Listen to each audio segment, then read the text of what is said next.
Donc bonjour et bienvenue pour ce nouveau Original Monthly, le Original Monthly 3, pour les sorties du mois d'avril. Ça file très vite. Alors, petite précision avant qu'on commence, on va s'attarder sur beaucoup de sorties, mais ça va arriver très vite. Déjà, comme d'habitude, un immense merci pour vos retours. Vous avez été encore très nombreux à nous suivre sur l'épisode du coup des sorties de mars. Vous avez été très nombreux à nous apporter vos retours, vos conseils, votre expérience de visionnage. On essaye de prendre tout ça en compte. Vous allez voir qu'on a rajouté quelques petites choses. On essaye toujours de peaufiner cette émission un peu plus. Et vous l'avez peut-être vu dans le titre que c'était notifié normalement, que c'était un Original Monthly spécial sur Panini Comics et Roban. Alors en fait, il y a beaucoup de sorties qui vont arriver en avril. Et on s'est dit que si on continuait à mélanger Marvel, DC Comics, les super-héros, Panini Urban et tout ce qu'il y a en indépendant, ça allait faire un Original Monthly de 1 heure et c'était un peu dommage parce que du coup il y a plein de titres qu'on pouvait pas forcément. On essaye de se cantonner à 10 à 15 titres par Original Monthly. Donc là on a décidé d'en faire un super-héros, pas vraiment que super-héros, mais surtout Marvel, Panini et Urban. Et vous en aurez un deuxième qui sortira peut-être dans une semaine, où là vous aurez tout ce qui arrive en indé. Ça nous permettra de parler de pas mal d'indés qu'on n'aurait pas pu parler sinon. On sait que vous êtes plusieurs à nous avoir dit que vous aimez bien le fait qu'on mette en avant des indés. C'est super important aussi pour nous, parce que c'est quand même les indés, c'est quelque chose qu'il faut soutenir énormément. Mais du coup, voilà, donc on commence tout de suite, et c'est Quentin qui prend le start. On commence du coup ce mois-ci, le 4 avril, avec la sortie du dernier gros crossover de Marvel. Je veux bien entendu parler de Judgment Day de Kieron Gillen, Valerio Schiti et beaucoup d'autres scénaristes et dessinateurs qui viennent se greffer à tout ça. Alors qu'est-ce que c'est que Judgment Days, ou plutôt Avengers Eternal X-Men Judgment Day? Et comme je vous dis, c'est le dernier gros crossover de Marvel qui découle justement de la dernière série en date sur les Éternels, scénarisée par Kieron Gillen, et des derniers, disons, bouleversement de l'univers des X-Men, notamment de Destiny of X, en partie du coup également scénarisé par le scénariste Kieron Gillen, qui écrit la série actuellement Immortal X-Men, et du coup, disons un peu les derniers bouleversements de l'ère Hickman. Parce que bien, comme vous le savez peut-être, les X-Men, du coup, depuis House of X Power of Ten, ont mis en place un processus de résurrection qui, avec les 5 choisis, leur permettent de ressusciter tous les mutants possibles et imaginables. Et ça, les Éternels vont commencer à l'apprendre, et ça ne va pas trop leur plaire, parce que pour eux, ça va faire des mutants, du coup, des formes de déviance qu'il faut exterminer. En fait, certaines personnes parmi les Éternels ont décidé qu'il était temps d'exterminer tous les mutants, tous les X-Men, et ils vont du coup déclencher une guerre contre Krakoa et Arakko pour vraiment décimer tout le monde. Et entre deux, on va avoir les Avengers qui vont devoir essayer de dealer avec tout ça, parce que ça va pas forcément être très évident. Du coup, pour ce nouvel gros moment de l'univers de Marvel, Kieron Gillen met vraiment les petits plats dans les grands. Il nous propose vraiment une saga extrêmement ambitieuse, vraiment très chouette, très grandiloquente, mais également assez surprenante, où il se permet vraiment de bouleverser un petit peu nos attendus sur les events un petit peu de ce type-là. J'ai pas trop envie de vous en dire, mais en tout cas, il y a des beaux moments et des bouleversements assez sympathiques, parce que au-delà du côté très grandiose, Kieron Gillen il va s'intéresser beaucoup comment la population humaine aussi va voir ce conflit, qu'est-ce que ça va générer chez eux, et comment les différentes factions vont interagir entre elles. Donc c'est vraiment un event super chouette. Au dessin, Valerio Schiti, comme à son habitude, est vraiment au top de sa forme.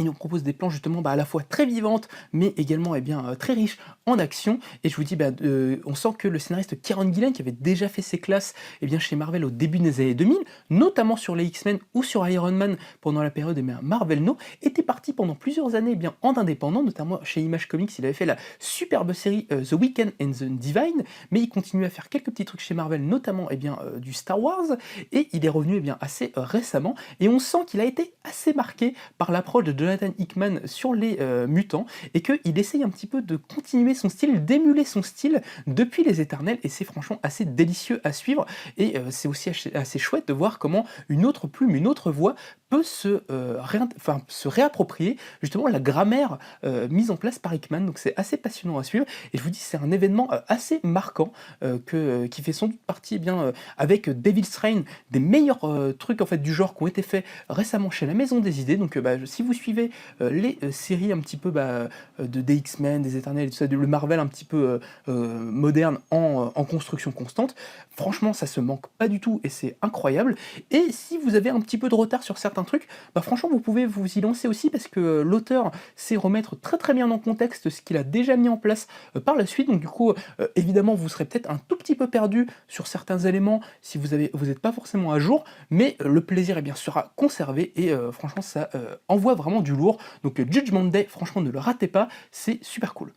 Et du coup, on commence ici la semaine, enfin le jour du 7 avril avec du DC Comics, c'est normal, du Urban, et une sortie assez sympathique, beaucoup de AC, le DC Vampires tome 1, ou DC versus Vampire en anglais, qui nous sort chez Urban Comics, qui est un peu le pendant du DCeased, qui était cette espèce un peu de repompe de Marvel Zombies, mais cette fois c'était pas des zombies, c'était des infectés, c'est quelque chose d'assez particulier. Et ici, c'est pas des zombies, mais c'est des vampires qui vont être la grande menace qui va arriver sur Terre et qui va notamment confronter la Justice League. Les vampires sont en train de gagner des éléments dans leur rang, de grossir leur rang, et la plus grande équipe de super-héros va devoir les affronter, sauf qu'elle ne le sait pas, mais il y a déjà des membres de la Justice League qui ont été transformés. C'est une série qui nous est contée par James Tynion Ford et Matthew Rosenberg. James Tynion Ford qu'on connaît déjà pas mal pour pas mal de récits d'horreur, c'est quelqu'un qui est très efficace dans ce genre. Ici, on a un mélange un peu de comics, un peu donc cette vibe horrifique un peu à la Hammer, avec ce côté très actionneur, très bourrin, très grand spectacle qu'on avait pour le DCeased. C'est une série qui a l'air assez sympathique, assez intéressante et qui sera notamment en 2 tomes. C'est une série où il y avait une première mini-série en fait qui compilait l'histoire et vous aviez des tie-in qui seront édités dans l'édition d'Urban. Il y aura notamment un tie-in où on va suivre le personnage de Damian Wayne qui va aller tuer du vampire. Il y a un deuxième tie-in dans le tome 1 mais j'ai oublié lequel c'était, je suis désolé. Mais du coup voilà, c'est un tome qu'on vous invite à suivre. C'est une histoire de ce que j'ai entendu notamment de Quentin dans la vidéo qui lui m'a dit que c'était vraiment une bonne histoire alors qu'il pensait pas ressortir conquis de cette histoire, mais il m'a dit que ça marchait très très bien. Et on a aussi un Otto Schmidt assez en forme quand même, faut le dire, qui nous procure des super planches avec des super idées, notamment le tout début de l'histoire avec ce personnage du coup en bandage avec un grand manteau qui traverse le soleil et qui brûle pour essayer de rejoindre la Justice League. C'est juste super cool. Et du coup voilà, ça sera disponible donc le 7 avril pour 21 € pour un tome de 208 pages. C'est un bon rapport qualité-prix, en sachant que le tome 2 arrivera très vite puisqu'il arrivera le 26 mai, donc juste un mois après. Donc voilà, ça va s'enchaîner très vite. Le même jour, on aura droit au One Bad Day double face, le nouveau volume, le nouveau one-shot de cette collection lancée par DC Comics, qui a pour ambition de raconter des histoires ambitieuses et terminales sur les grands méchants de Batman. On avait déjà eu droit ce mois-ci au One Bad Day sur les Sphinx, scénarisé par Tom King et dessiné par Mick Garrett, qui était vraiment super cool, un superbe thriller. Et ce mois-ci, enfin en tout cas le mois prochain, on aura le droit au double face par Mariko Tamaki et Javier Fernandez. Donc du coup, dans la continuité vraiment du premier, c'est toujours très très chouette. Moi j'aime vraiment beaucoup l'approche de Mariko Tamaki, qui est une scénariste vraiment extrêmement talentueuse, qui avait notamment réalisé pour DC Comics assez récemment Detective Comics Infinite, et qui a fait d'autres choses, notamment elle a fait pas mal de choses dans la ligne jeunesse de DC Comics avec Harley Quinn Breaking Glass ou I Am Starfire, qui était vraiment super chouette pour moi et qui lui avait valu un Eisner Award il y a quelques années, donc c'est assez chouette. Et du coup Javier Fernandez, lui au dessin, est un dessinateur qu'on avait déjà retrouvé chez DC Comics sur Nightwing Rebirth et qui a un trait très dynamique qui sait vraiment parfaitement au personnage de double face. Donc si vous avez envie de continuer dans cette espèce de ligne de one shot dans la continuité d'un Killing Joke, en tout cas dans l'hommage à Killing Joke, du coup, mais avec les autres méchants de DC Comics, double face est toujours aussi chouette et vous pouvez le retrouver très prochainement. Et on continue avec la semaine du 12 avril avec la sortie de 2 must-have. On va commencer avec le premier, quelque chose qui a été maintes fois sorti, maintes fois recommandé, mais on va vous le recommander encore parce qu'on aime tellement ce récit. C'est Thor, le massacreur de Dieu, qui du coup rejoint cette collection de must-have. Thor, le massacreur de Dieu, donc c'est le tout début du run de Jason Aaron sur le personnage de Thor, un run qui aurait été énorme, qui aurait été maintes fois admiré, qui aurait été même adapté au cinéma, notamment le massacreur de Dieu, qui a eu le droit à son adaptation pour le troisième film, non, le quatrième film Thor, qui était très mauvaise, on va le dire, on va pas se le cacher, hein, direct, patate dans la face, c'était catastrophique. Mais là, c'est une excellente histoire. Thor le massacreur de Dieu, c'est un récit assez particulier. On va voir notamment le personnage de Thor naviguer entre trois temporalités. Un Thor jeune qui n'a pas encore rencontré les Vengeurs, qui débute vraiment, qui est encore un peu inconscient, qui aime faire la guerre, aller se bourrer la gueule, puis retourner faire la guerre, qui n'a pas vraiment de but dans sa vie. Un Thor qui est déjà le grand héros qu'on connaît, puis un Thor plus ancien, le King Thor, ce Thor qui est devenu roi d'Asgard, dans une Asgard qui a été un peu dévastée et dont il est un peu le seul représentant avec ses trois petites filles. C'est une histoire qui est folle et qui va notamment du coup voir toutes les déités de tout l'univers commencer petit à petit à se faire massacrer par quelqu'un, le massacreur de Dieu, et Thor va commencer à enquêter, et on va avoir en fait à chaque fois Thor qui rencontre cet ennemi incroyable, immense, qui va le rencontrer à différentes périodes de sa vie. C'est quelque chose qui est super bien maîtrisé. La narration en plusieurs temporalités, Jason Aaron, ça c'est quelque chose qu'il maîtrise très très bien. On pense souvent à lui maintenant quand on pense à ce genre de récit et voilà, c'est vraiment quelque chose qui est formidable. On a un Esad Ribic qui est phénoménal au dessin, même pas des dessins, à la peinture, hein. Esad Ribic, ce dessinateur croate qu'on adore plus que tout, qui nous propose vraiment quelque chose de formidable. C'est vraiment quelque chose qu'il faut avoir lu si vous êtes fan de comics, que vous aimiez Thor, que vous ne l'aimiez pas, que vous aimiez les grands récits d'heroic fantasy qui s'inspirent de Conan. C'est quelque chose qu'il faut dans votre bibliothèque, et si vous ne l'avez pas encore, ce qui est assez bizarre parce qu'il y a eu plein d'éditions déjà, eh bien vraiment jetez-vous sur ce must-have qui sera au prix de 25 € pour 264 pages. C'est un indispensable, nous on l'aime énormément, et ce sera peut-être même l'occasion de le relire et de refaire une vidéo sur Thor, pourquoi pas une vidéo sur Jason Aaron, mais ça je ne m'avance pas, on verra ça plus tard. Et le deuxième must-have qui arrive ce mois d'avril, ce 12 avril très précisément, c'est les guerres secrètes. Et alors les guerres secrètes, c'est pas le Secret Wars de Jonathan Hickman, c'est pas le Secret War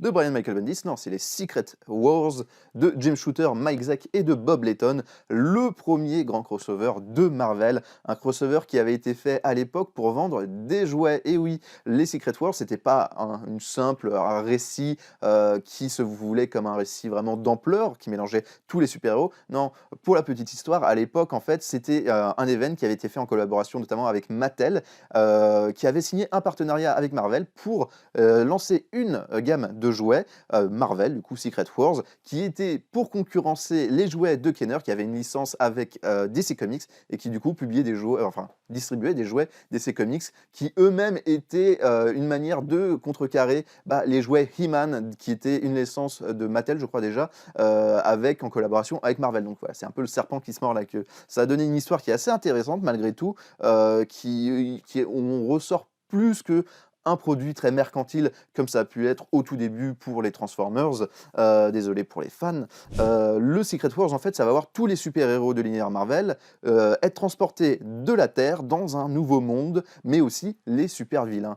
En fait, on va découvrir ce personnage, le personnage du Beyonder, un personnage omnipotent qui va décider de créer une guerre entre les héros et les vilains et qui leur dit: si vous gagnez, je accomplirai tous vos rêves. Ça va être un vrai monument du comics qui va inspirer pas mal de choses, notamment les Secret Wars de Jonathan Hickman, qui sera vraiment un remake un peu de cette histoire, et qui va même inspirer, donner pas mal d'éléments, notamment c'est avec les guerres secrètes qu'on découvre le nouveau costume de Spider-Man, le costume noir, qui donnera plus tard le personnage de Venom. C'est un récit important de son époque, donc c'est un peu vieillot à certains points, mais c'est quelque chose qui se lit quand même très très bien. Et là, en must-have, c'est peut-être quelque chose, c'est peut-être l'édition la plus bonne marché actuellement. Donc je vous conseille quand même de jeter un petit coup d'œil. Vous avez vu de toute façon les pages qui ont été affichées, mais c'est très sympathique de revoir ça encore aujourd'hui. Ça sera disponible pour 25 € et il y aura une pagination de 336 pages, donc quand même un beau bébé à s'enfiler.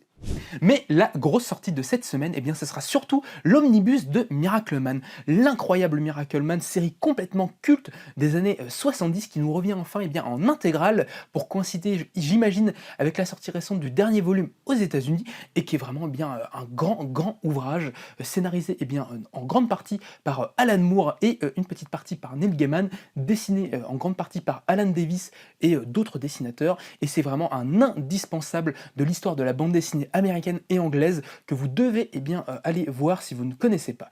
Le principe eh bien, de cette série-là, c'est que Miracleman, en fait, c'est un personnage assez vieux en fait, dans la BD anglaise, qui est né en fait, durant la Seconde Guerre mondiale, qui est en fait une sorte de plagiat du personnage de Shazam. Parce que, eh bien, comme vous pouvez peut-être vous le douter, durant la Seconde Guerre mondiale, eh bien, c'était un petit peu moins facile d'importer eh bien, des produits des États-Unis, et donc eh bien, le personnage de Shazam était particulièrement eh bien, populaire au Royaume-Uni, et donc eh bien, comme les ouvrages en fait, ne pouvaient plus arriver, des éditeurs en fait, ont décidé de complètement plagier le personnage et en créer un autre eh bien, de toutes pièces pour eh bien, pouvoir permettre aux petites têtes blondes anglaises de continuer à lire eh bien, des superbes séries de super-héros.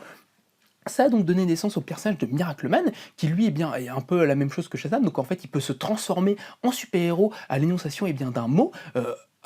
Lui c'est bien c'est Kimota, c'est atomique à l'envers, et du coup il avait vécu un petit peu des aventures un petit peu comme ça. C'était un personnage qui après la Seconde Guerre mondiale du coup était tombé un petit peu dans l'oubli, mais était resté assez culte eh bien, pour beaucoup de scénaristes et lecteurs anglais, et justement au début des années 70, eh bien, Alan Moore va réussir eh bien, à récupérer les droits un petit peu du personnage et complètement le relancer. Mais va le relancer eh bien, à la Alan Moore, c'est-à-dire qu'il va vraiment complètement reprendre le personnage, nous montrer des choses qu'on avait totalement imaginées, le placer dans un contexte beaucoup plus réaliste et nous en faire eh bien, une saga qui va questionner eh bien, le surhomme, le super-héros et beaucoup d'autres choses. Ce sera vraiment une des premières grandes pierres que Alan Moore eh bien, va lancer dans sa redéfinition eh bien, du super-héros, et ça va donner eh bien, la première impulsion pour des choses eh bien, comme Watchmen, comme V for Vendetta et beaucoup d'autres choses eh bien, que le scénariste eh bien, fera plus tard.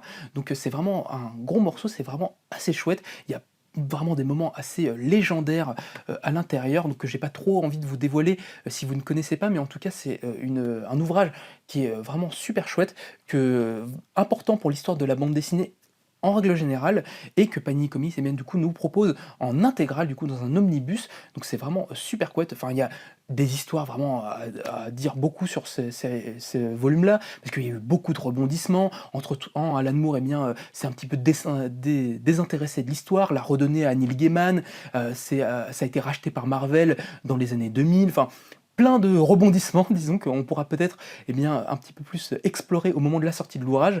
Mais en tout cas, je vous dis, si vous êtes fan bien de redéfinition de super-héros, si vous êtes fan d'Alan Moore et que vous avez envie de retomber un peu sur ces choses, un petit peu de jeunesse qu'il a pu faire, Miracleman, vraiment jetez-vous dessus. Et donc, eh bien, comme dit, c'est scénarisé par Alan Moore, dessiné en grande partie par Alan Davis, mais également par le dessinateur John Totleben, avec qui Moore avait lancé la série, mais qui était parti un petit peu après. Il y a aussi un peu de Gary Leach, et ça sera du coup une grosse intégrale au prix eh bien, de 70€. Et enfin, eh bien, le même jour, on aura le droit eh bien, à l'arrivée d'un nouveau Epic Collection qui va lancer eh bien, les Epic Collections pour les Fantastic Four, et on commence eh bien, fort avec le run de Walter Simonson sur la première famille Marvel. Du coup, Walter Simonson, un auteur un petit peu maison pour Marvel, qui a fait beaucoup de choses pour eux. Sans doute que son ouvrage est bien le plus marquant, c'est sa réinvention de Thor dans les années 80, sans doute considéré comme d'un meilleur passage sur le personnage du dieu du tonnerre eh bien, chez Marvel, comparable eh bien, à celui de Jack Kirby à l'époque, et sans doute eh bien, qu'il se disputera aujourd'hui avec le run de Jason Aaron, et dans lequel eh bien, Walter Simonson avait vraiment fait quelque chose de très ambitieux, une véritable fresque mythologique, et eh bien, de la même manière qu'il avait cherché pour Thor à retourner un petit peu aux racines du personnage, pour les Fantastic Four, quand Marvel eh bien, va lui donner un petit peu la patate chaude, il va avoir un petit peu la même démarche, c'est-à-dire qu'il va tenter eh bien, de retrouver l'aspect vraiment pop et aventureux que Jack Kirby et Stan Lee avaient pu donner eh bien, à la famille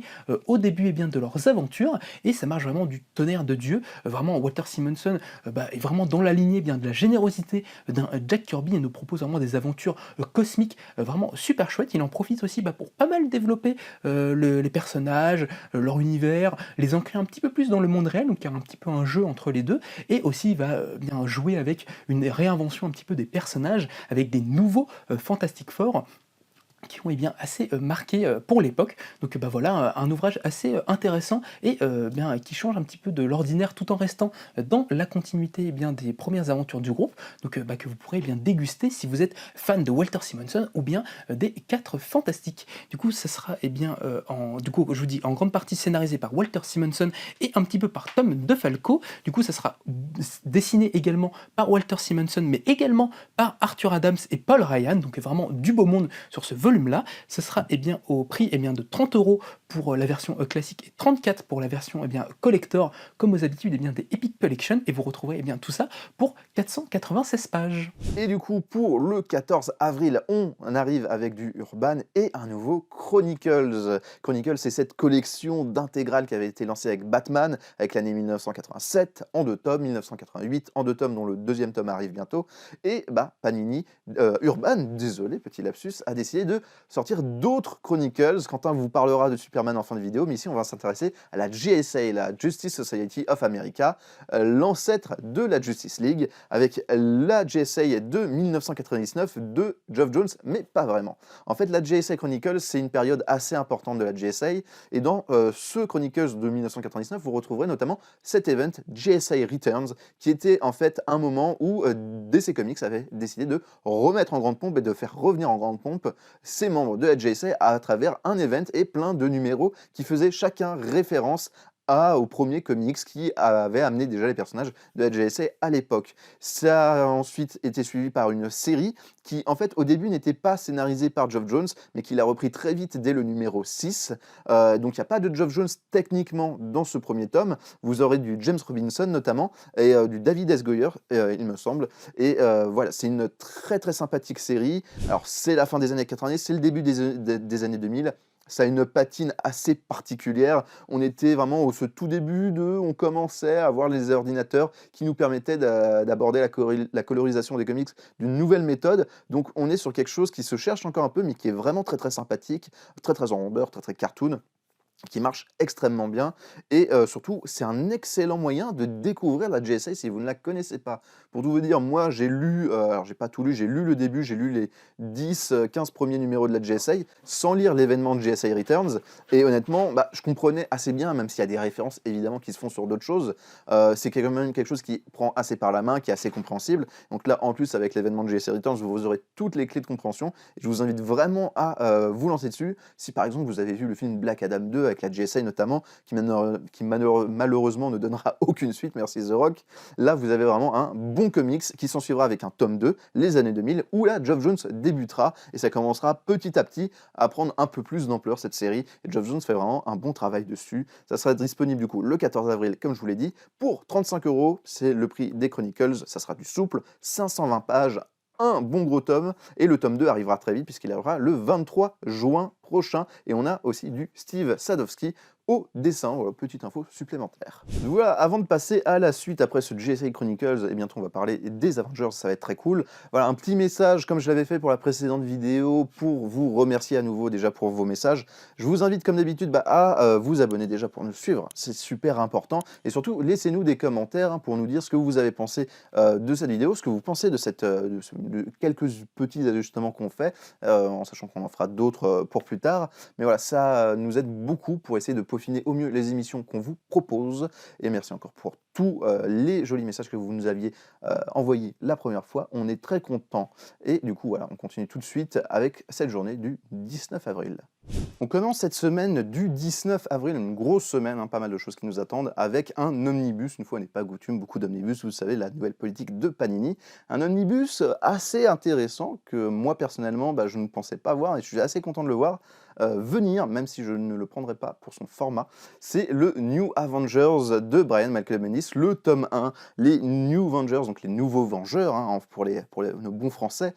C'est tout simplement la relance éditoriale des Vengeurs à une période assez compliquée de leur histoire, qui se passe juste après Avengers, la séparation, ou Disassembled en anglais, qui voyait en fait une équipe des Vengeurs arriver au bout du bout après la mort en fait d'un coéquipier qui revient et qui explose dans une espèce d'attentat qui va amener à toute une enquête qui va amener justement à un personnage, le personnage de Scarlet Witch. Désolé pour le spoil, mais c'est une série qui est sortie au début des années 2000. là ça fait un moment quand même, et qui va ramener jusqu'à la séparation des Vengeurs. Et du coup, on arrive sur une période où il n'y a plus d'Avengers et un incident au Raft, donc cette prison pour super vilains, dans lequel certains héros sont en visite, et va créer en fait un grand remue-ménage, une grande tentative d'évasion qui va faire amener beaucoup de héros. Et c'est après cet événement que Captain America et Tony Stark se disent qu'en fait, le monde a encore besoin de cette équipe pour pouvoir sauver tout le monde qui peut agir sans forcément l'accord du gouvernement. Ils vont recréer les nouveaux Vengeurs avec une nouvelle mentalité. Et c'est notamment la première fois que Spider-Man apparaîtra dans l'équipe des Vengeurs, et c'est pas rien. Les nouveaux Vengeurs, c'est écrit par Michael Bryan Bendis, comme Avengers la séparation, et il va se lancer dans une grande saga avec les New Avengers. C'est quelque chose qui va vraiment lui créer vraiment beaucoup de fame en fait. Il va acquérir beaucoup de fans, alors que Avengers la séparation était une période assez dure, ou qui a été beaucoup décriée à l'époque, et il va devoir revenir vraiment de très loin, et il va proposer quelque chose de super cool, d'assez intéressant, et en plus avec du David Finch au dessin. Moi j'aime beaucoup David Finch, je trouve qu'il a fait des trucs super cool. Et les New Avengers, c'est vraiment quelque chose qu'il ne faut pas louper si vous ne connaissez pas cette période, qui du coup était pendant longtemps indisponible en Marvel Deluxe. Beaucoup de trous dans cette édition. Ça avait déjà été réédité avec Avengers la séparation en must-have, donc je vous conseille quand même de lire la séparation avant d'attaquer cet omnibus, ça pourra être assez cool. Et du coup là vous aurez vraiment un beau bébé de 1208 pages, voilà, c'est pour les plus costauds d'entre vous, et un bouquin de 90 €. Vous retrouverez aussi du Steve McNiven et du Mike Deodato Jr. au dessin pour accompagner David Finch et Brian Michael Bendis. Et du coup, voilà, c'est une série qui est très cool et que je vous conseille énormément. Et on continue avec un deuxième omnibus, un deuxième beau gros bébé qui arrive. C'est le Savage Sword of Conan, tome 1. Savage Sword of Conan, c'est une série qui date des années 70, qui a connu une publication au début assez en dents de scie, qui avait commencé dans le magazine Strange Tales de Marvel, qui était vraiment publié par leur label de magazine, je ne sais plus comment ça s'appelle, et qui avait eu un premier numéro qui a été arrêté. Et oui, premier numéro sorti en 71, puis en fait, l'éditeur en charge de Marvel ne voulait pas éditer de magazine, ne voulait pas éditer ce magazine très particulièrement, et décide d'annuler sa publication, mais elle sera reprise avec un numéro 2 qui arrivera en 73, après que cet éditeur, dont j'ai oublié le nom, quitte Marvel. C'est Stan Lee qui va prendre les rênes et qui va remettre ça du coup en marche. C'est un magazine notamment qui voit arriver plein d'histoires, et beaucoup d'histoires qui sont inspirées des personnages de Robert E. Owen. Donc vous avez du Conan, vous avez du Red Sonja, vous avez aussi du Khazar, si jamais vous êtes fan dans ce magazine. Khazar, ça avait commencé dans Strange Tales, c'est un magazine qui avait fait un peu écho, et Conan, la série Savage World of Conan, elle va partir du coup du magazine Strange Tales après le numéro 5 pour avoir sa propre série de comics. C'était des séries de comics en noir et blanc qui avaient déjà été éditées par Panini dans leur série Les Chroniques de Conan, qui est encore en cours d'édition mais qui arrive bientôt à sa fin, puisque là on est à 210 numéros édités dans les Chroniques de Conan et la série se finit au numéro 235, et c'est une série qui notamment a beaucoup de trous et beaucoup de tomes qui ne sont plus édités, et donc Panini a décidé, pour remplacer ça, de ressortir la série dans un bel et gros omnibus Savage Sword of Conan, dans lequel vous aurez du coup les 5 premiers numéros de Strange Tales avec juste les histoires de Conan, et les 12 premiers numéros de la série Savage Sword of Conan. Donc, comme je vous l'ai dit, c'est une série qui est en noir et blanc, mais qui a un très beau noir et blanc. C'est un noir et blanc comme on n'en voit plus aujourd'hui, c'est quelque chose qui est vraiment très bien travaillé, très léché, et à chaque fois c'est des petites histoires, voilà, de Conan. Conan, ça a toujours été ça, jamais des très grands arcs, à part pour les dernières séries qui avaient été faites chez Dark Horse et Marvel, mais à l'époque c'était vraiment chaque fois des petites pastilles. Ça s'inspirait du coup beaucoup des magazines pulp dans lesquels était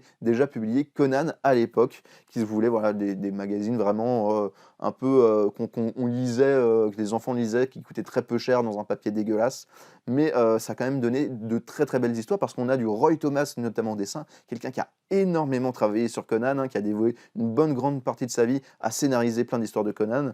Vous avez du Walter Simonson au dessin, du Barry Windsor Smith et du John Buscema, un très beau panel, et du coup voilà, je vous invite très fortement à vous renseigner sur cette œuvre, sur cet omnibus qui vous coûtera le prix de 80 € pour 1040 pages, donc à nouveau un beau bébé.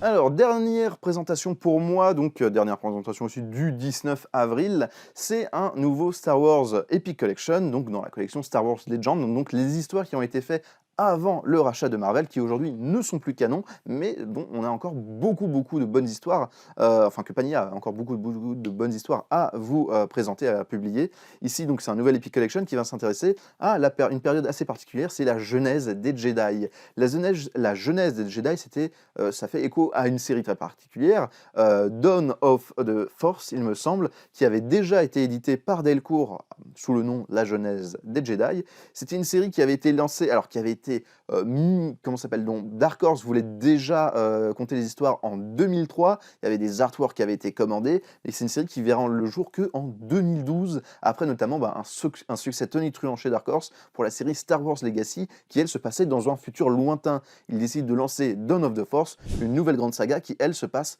dans un passé très lointain et qui va vraiment voir en fait explorer le tout début de cet ordre Jedi, comment les premiers Jedi se sont fondés, comment cet ordre, ce culte est arrivé à travers plusieurs mini-séries. Il y a eu 4 ou 5 mini-séries, j'ai un doute, qui en fait se déroulaient du coup à cette période et qui seront toutes compilées dans ce premier Epic Collection qui vous donnera vraiment une très bonne saga avec notamment du John Ostrander et du Jan, alors Dursema, je ne sais pas comment ça se prononce, désolé, qui était déjà à l'œuvre sur Star Wars Legacy et qui avait écrit beaucoup de choses Star Wars. John Ostrander, c'est peut-être un des auteurs les plus prolifiques sur le Star Wars de Dark Horse et qui font vraiment un très bon travail. Pour la petite anecdote, moi j'avais acheté le premier tome de Delcourt, je ne l'ai jamais lu, donc je suis très content que ça ressorte chez Panini pour pouvoir découvrir cette histoire. C'est une histoire qui, du coup, qui arrivera dans 2 formats parce que c'est l'Epic Collection comme d'habitude. Ici, ça sera, petite particularité, du 26 € en souple et du 30 € en cartonné pour du 464 pages. S'en suivra après une suite, parce que je vous ai dit, la Dawn of the Force, vraiment la jeunesse des Jedi en tant que telle, c'est quelques mini-séries, il n'y en a pas eu tant que ça, qui seront compilées dans un seul tome. Et dans le tome 2, on verra à l'arrivée d'une autre série qui se passe après, mais qui est encore dans un passé lointain, qui est la série notamment Tales of the Jedi, qui était assez sympathique, qui avait aussi été édité par Delcourt, qui avait quasiment tout édité en fait à l'époque, et mais qui voit quelque chose d'autre. On va plus s'intéresser déjà au fonctionnement des sites, mais pas les sites, les Jedi obscurs, les sites, le peuple site, c'est ces bonhommes tout rouges en fait qui ont inspiré le culte qui est le Yang du Yin, si vous voulez, pour les Jedi, qui est vraiment leur némésis. Voilà, une collection assez sympathique, la jeunesse des Jedi, dont je vous invite beaucoup à vous procurer parce que ça va être très cool de lire ça. Le 21 avril, on aura le plaisir de retrouver le deuxième volume de Dark Crisis on Infinite Earth, le dernier gros crossover, gros event de DC Comics qui a commencé au début d'année et qui va venir se conclure dans ce deuxième volume et venir complètement remettre un petit peu d'ordre dans le multivers de DC Comics. Comme moi je vous l'avais déjà présenté au moment de la sortie, moi c'est un event que j'aime vraiment beaucoup. C'est scénarisé par Joshua Williamson qui est un petit peu le nouveau grand Manitou de DC Comics, dessiné par le généreux et incroyable Daniel Sampere qui se donne vraiment corps et âme pour cette série et qui est vraiment quelque chose que moi j'aime vraiment beaucoup aimer. Une crise très classique chez DC qui réussit à mélanger tous les éléments disons précédents de Crisis on Infinite Earth, Infinite Crisis, Final Crisis, Multiversity. C'est une espèce de grand fatras qui va venir compiler un petit peu beaucoup d'idées de ces années-là, en nous proposant vraiment quelque chose de dynamique, de pop, de justement d'optimiste et de généreux, du coup qui normalement vous fera plaisir si vous êtes fan de DC Comics, parce que il y a plein de références, il y a chaque personnage a un petit peu ses grands moments, même si les deux personnages principaux ça reste quand même Nightwing et John Kent qui vont devoir affronter un Deathstroke devenu complètement fou et tenter de modeler un nouveau univers DC alors que la Justice League est décédé et que le terrible paria construit son armée des ténèbres pour tenter de restaurer le multivers d'ici comme il était avant Crisis on Infinite Earth. Donc beaucoup de choses. Je vous laisse découvrir comment ça se termine, mais voilà, moi j'ai vraiment beaucoup aimé cet event là. Je vous dis, c'est très généreux, c'est très classique, mais on y prend vraiment beaucoup de plaisir. Il y a vraiment beaucoup de grands moments. L'univers de Superman notamment est diablement bien représenté. Donc voilà, si vous avez aimé le premier volume, c'est dans la même lignée c'est toujours aussi chouette, ça vous fera plaisir, eh bien, si vous êtes fan de DC Comics. Ce sera disponible, eh bien, pour 35 € pour un total de 392 pages. Le 26 avril, on retournera faire un petit tour dans le multivers, mais cette fois-ci, eh bien, du côté de Marvel avec la sortie de The Variant, la nouvelle série, eh bien, consacrée au personnage de Jessica Jones chez Marvel, qui va être scénarisée, eh bien, par Gail Simmons et dessinée par le génial Phil Noto. Le principe, eh bien, de cette nouvelle série, ça va être, eh bien, de confronter un petit peu Jessica Jones à différentes en fait incarnations d'elle à travers le multivers. Plusieurs personnages, eh bien, plusieurs variantes de Jessica Jones, eh bien, vont se retrouver, eh bien, disons, toutes ensemble dans le même univers pour des raisons, eh bien, inconnues, et elles vont devoir, eh bien, toutes enquêter pour découvrir, eh bien, la raison un petit peu de tout ça. Ça va être, eh bien, une espèce de prétexte aussi pour la scénariste Gail Simmons pour confronter, eh bien, Jessica Jones à différentes incarnations qu'elle a pu avoir, eh bien, au fil des années, différentes manières, eh bien, dont elle aurait pu évoluer, et c'est vraiment assez passionnant. Moi, j'aime vraiment beaucoup le personnage de Jessica Jones. Pour moi, c'est le grand chef-d'œuvre de Brian Michael Bendis chez Marvel, un personnage vraiment cassé par la vie, qui a vécu des choses vraiment pas terribles, mais justement qui a un côté vraiment roman noir absolument passionnant, qui a un personnage vraiment avec un espèce de mauvais caractère absolument délicieux, et que Gail Simmons se réapproprie vraiment de très très belle manière, et qui du coup qui est une autrice bien assez importante dans l'histoire de la BD américaine. Notamment, elle a fait beaucoup de choses chez DC Comics, sur Wonder Woman, sur les Secret Six, sur elle a fait quoi d'autre? Elle a fait du Superman un petit peu, elle a fait pas mal de choses. C'était une autrice qui a mis beaucoup de choses, bien, très féministes dans ses histoires, et c'est des choses, bien, qu'elle va aussi bien traiter sur son Jessica Jones, et elle est bien accompagnée au dessin par le génial, bien, Phil Noto, qui est un auteur, bien, qui a un style un petit peu mi-réaliste, mi-justement très un petit peu cartoon, et qui du coup cite très bien cette histoire. Il a un découpage vraiment très ingénieux, mais très percutant, qui fonctionne très bien. Donc vraiment pour cette enquête multiverselle, ça fonctionne vraiment du feu de Dieu. Et si vous avez un petit peu, si Jessica Jones vous manquait, c'est le moment de la retrouver dans cette série The Variant. Ça sera disponible pour 18 € pour 112 pages. Et enfin, on conclut ce mois en grande pompe avec la sortie des 2 volumes de Superman Chronicle pour le 28 avril. Les Superman Chronicle, qui étaient sans doute très très attendus, qui va reprendre les aventures de Superman à partir du moment où John Byrne a commencé à les raconter au début de 1987. Du coup, je vous rappelle que cette collection un petit peu Chronicle chez Urban Comics leur sert à republier les aventures des grands héros de DC Comics un petit peu dans l'ordre chronologique. L'ordre chronologique avec des guillemets évidemment, parce que Urban a choisi de prendre des points d'entrée plutôt faciles. Ils reprennent pas depuis le début des personnages dans les années 30, mais justement avec des moments disons plus compréhensibles. Et donc de la même manière que pour Batman, ils ont choisi de commencer en 1987 pour Superman, à partir du moment où DC Comics avait rebooté son univers à la suite du gros crossover Crisis on Infinite Earths, qui était là pour célébrer les 50 ans d'histoire de l'éditeur, et qui leur a permis de refaire un petit peu, disons, de ménage dans leur univers et de raconter les origines de leurs personnages. À l'époque, c'était John Byrne, du coup, qui avait été appelé pour s'occuper de Superman. John Byrne qui était à ce moment-là la grosse star de Marvel, sans doute qu'avec George Perez, John Byrne c'était vraiment la grosse star des années 80. Est-ce que j'ai encore besoin de vous raconter ses pages sur les X-Men, sur les Fantastic Four, sur Half-Life, sur She-Hulk, etc., etc. Et du coup son succès était vraiment immense et faisait un petit peu envie à DC Comics, et du coup DC Comics ont fait un gros coup à l'époque en allant le débaucher et en lui proposant de réinventer Superman. Du coup pour un auteur c'était inespéré d'avoir cette proposition-là, et du coup John Byrne va dans un premier temps raconter les origines en fait de Superman dans une série qui s'appelle Man of Steel. Je ne sais pas si ça vous rappelle quelque chose, pour après commencer son run. C'est ce run-là de John Byrne, en tout cas le début, avait déjà été édité par Urban il y a quelques années pour les 80 ans de Superman, dans un volume qu'ils avaient appelé Superman Man of Steel, mais qui n'avait malheureusement jamais eu de suite. Et du coup il profite de cette nouvelle collection pour nous le reproposer. Du coup, le premier volume de ce Superman Chronicle compilera ce qui avait déjà été édité dans le Superman Man of Steel. Et le deuxième volume, eh bien, lui, sera totalement de l'inédit.